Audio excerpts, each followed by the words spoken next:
I just had to let you know you're. She had me bedroom, she had me bedroom. Ibu, mana bos obat ini? Saya siapkan terlebih dahulu, Bapak Baik, Ibu. obatnya ditunggu ya Pak. Oh boleh ibu.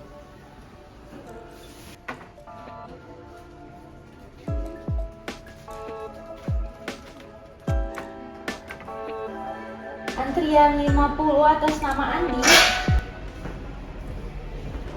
Baik Bapak, di sini sudah saya siapkan 3 obatnya. Untuk itu perlu konseling terlebih dahulu bersama provider. Apakah Bapak bersedia? Bersedia ibu. Ya. Baik, untuk ke ruang konselingnya mari saya antar. Boleh. Untuk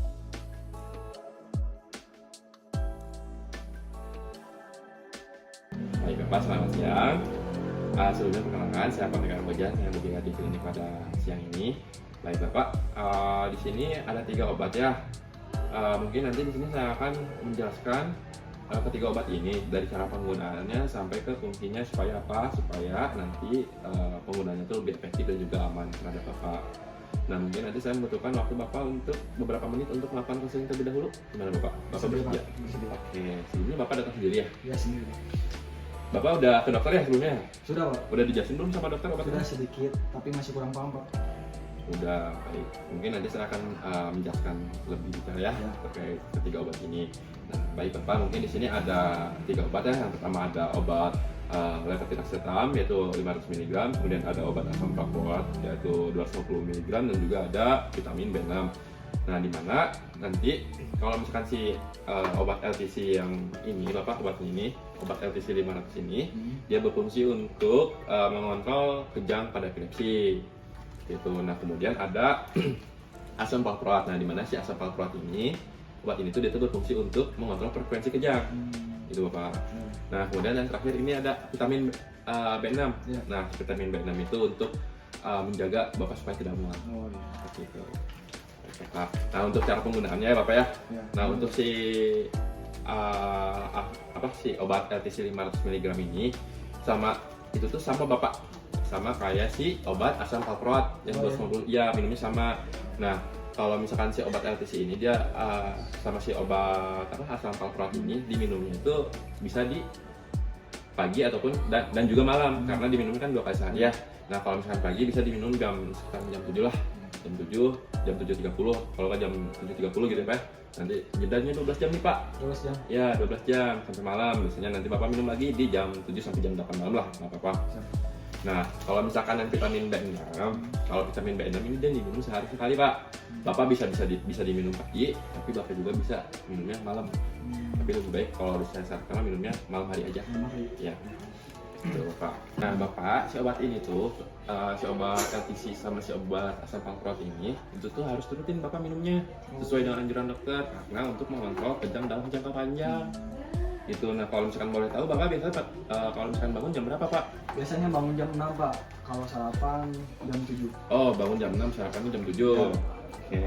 Kalau misalkan kayak gitu, nah nanti Bapak bisa nih yang si obat si LTC 500 ml sama si obat asam valproat ini bisa diminum jam 7 Bapak kalau udah makan. Oh bisa. Ya langsung aja diminum gitu. Sama kalau misalkan Bapak emang mau sekalian sama vitamin B6 nggak apa-apa. Oh iya. Apa cuman nanti malam jangan diminum lagi. Oh iya. Siap. Nah nanti kalau misalkan udah malam ini baru Bapak bisa diminum jam 7 kalau nggak jam 8 lah nggak apa-apa.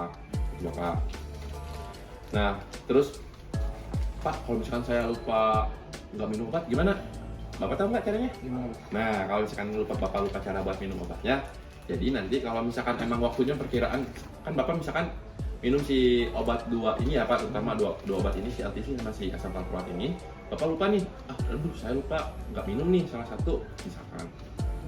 Nah Bapak kalau misalkan emang masih memungkinkan gitu Pak, masih misalkan masih jam 11 atau jam 12 nggak apa-apa, Bapak nggak apa-apa minum aja, cuma nanti malam minum lagi nggak apa-apa. Tapi kalau misalkan udah mendekati buat dosis selanjutnya gitu Pak, kalau misalkan udah jam 4, udah jam 5 pulang kerja, misalkan Bapak kan pulang kerja ya jam 5, tapi Bapak baru ingat, aduh lupa, nggak apa-apa, nggak usah minum, Bapak cuma minum dosis selanjutnya aja. Oh iya. Jadi nanti Bapak minum jadi jam 7 kalau nggak jam 8 aja, gitu Bapak ya. Jadi jangan sampai Bapak harus menggandakan dosis. Oh iya. Siap. malah nanti berbahaya buat tubuh bapaknya ya Pak ya. Nah, Pak, jadi nanti Bapak selama mengkonsumsi ketiga obat ini ada beberapa hal yang perlu Bapak perhatikan. Nah, Bapak masih suka begadang sama minum kopi nggak? Masih suka begadang Pak, kopi juga kadang-kadang masih minum. Nah, itu teh sebenarnya nggak boleh tuh Kak kalau minum obat. Oh nggak boleh. Ya, kenapa? Karena Bapak teh harus menghindari kafein. Oh iya. Supaya apa? Supaya si obat itu efektif buat dikonsumsi ke dalam tubuhnya. Gitu. Kalau kan misalkan si kafein kayak teh, termasuk teh nih Pak, teh, kopi, nah itu teh nanti teh malah si buat si obatnya jadi nggak bekerja secara dengan baik. Gitu. Nah kemudian hindari stres, aktivitas yang berlebihan. Sama kalau misalkan Bapak berkendara nih, ternyata misalkan Bapak jam 7 udah minum obat. Nah, terus Bapak teh mau kerja. Nah, Bapak harus hati-hati karena si obatnya itu bisa bikin ngantuk. Oh iya. Jadi obat ini sebaiknya diminumnya harus secara teratur ya Bapak ya, karena kalau misalkan nggak teratur nantinya bakal memperburuk efek sampingnya seperti kayak mual. Nah nanti kalau misalkan mual Bapak langsung minum, nah nanti bakal sampai ke ruang kulit, terjadi ruang kulit. Nah kalau misalkan udah terjadi ke ruang kulit kayak seperti merah-merah di kulit Bapaknya, nah nanti mungkin Bapak bisa langsung ke dokter aja. Itu ya Pak ya. Nah kemudian nanti si obat ini tuh Bapak simpan di suhu yang kering. Bisa misalkan di lemari, tapi jangan yang dingin, jangan yang panas ya Pak ya. Pokoknya terhindar dari sinar matahari aja, suhu ruangan lah intinya Pak ya. Nah yang paling penting itu obat ini tuh nggak boleh diberhentikan secara mendadak. Oh nggak boleh. Nggak boleh. Jadi Bapak misalkan gini Pak, Bapak minum si LTC-nya habis misalkan, si asam valproatnya ternyata masih ada satu, LTC-nya udah habis, asam valproatnya nggak harus diminum. Nggak boleh, tetap harus. Gitu ya Pak ya. Nah, mungkin itu baik Bapak untuk memastikan. Kan tadi saya sudah menjelaskan ya. Iya iya. Hebat. Coba saya pengen dong Bapak buat menjelaskan ulang untuk memastikan Oh saja. baik Pak. Jadi Tadi itu levetiracetam dan asam valproat diminum 2 kali sehari ya Pak? Ya, Pagi betul. dan malam. Betul. Kalau B6 sekali sehari, tidak boleh berhenti mendadak ya? Betul Bapak. Nah Bapak, mungkin obat ini tuh butuh penyesuaian ya. Saya paham. Obat itu pasti benar-benar butuh penyesuaian terhadap tubuh Bapak. Begitupun Bapak terhadap obat ini. Nah, tapi kan demi kebaikan Bapak juga ya, supaya kejang yang Bapak alami ini supaya lebih terpantau juga Pak ya. Jadi, mungkin Bapak sebelumnya ada pertanyaan? Nggak ada, cukup Pak. Baik Bapak, saya paham dalam penggunaan obat ini. Nah mungkin obat ini bakal butuh penyesuaian terhadap tubuh Bapak, begitupun tubuh Bapak butuh penyesuaian terhadap obat ini. Nah, nanti kalau misalkan memang terdapat keluhan lebih lanjut ya Bapak ya, atau efek samping yang berlebihan, Bapak langsung segera konsultasi ke dokter ya. Oh iya siap Pak. Oke Bapak, sebelumnya ada yang ditanyakan lagi? Nggak sih Pak, cukup. Ada. Ini lebih dahulu ya Bapak ya. Nah tapi Bapak sebelum saya percaya di sini, karena tadi Bapak udah konsultasi terhadap saya. Karena Bapak juga udah mengerti apa ya? Mungkin di sini saya butuh tanda tangan Bapak karena Bapak sudah mengerti terkait penggunaan obat ini. Siap, baik. Bapak bersedia? Bersedia Pak. Sebentar, baik Bapak, sebentar. Untuk tanda tangannya Bapak mungkin bisa di sini ya Pak ya? Ya, siap Pak. Ya, baik Bapak. Oke Bapak, ada yang tanyakan lagi? Nggak ada ya? Cukup ya? Oke, baik Bapak, ini untuk obatnya. Bapak semoga lekas sembuh ya. Terima kasih ya Bapak ya. Sama-sama Bapak. Baik. I just had to let you know you're